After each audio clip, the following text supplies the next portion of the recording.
আসসালামু আলাইকুম। কি অবস্থা সবার? আশা করি সবাই ভালো আছেন। আমি আলহামদুলিল্লাহ ভালো আছি। গত ভিডিওতে আমার কোয়েল পাখি পালনের ছোট্ট একটা আপডেট দিয়েছিলাম।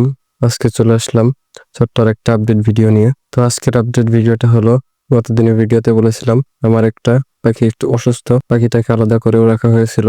এখন আলহামদুলিল্লাহ পাখিটা মোটামুটি সুস্থ হয়ে গিয়েছে। তাই এখন পাখিটাকে আমি ছোট খাঁচা থেকে বড় খাঁচা দিয়ে দিব।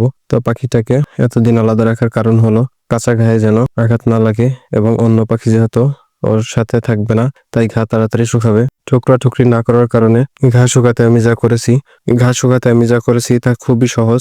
আপনার আমার সকলের বাড়িতেই এই জিনিসটা থাকার কথা বা থাকে, তা হলো হলুদের গুঁড়া। ওই ক্ষত স্থানে হলুদের গুঁড়া লাগিয়ে দিয়েছি, এতে করে খুব দ্রুত ঘা শুকিয়ে গেছে। হলুদের গুঁড়া মাত্র একবারই ব্যবহার করা হয়েছে পাখির ক্ষত স্থানে, এবং পাখিটাকে 2 দিন কোয়ারেন্টাইনে রেখে বড় খাঁচায় দিয়ে দিয়েছি।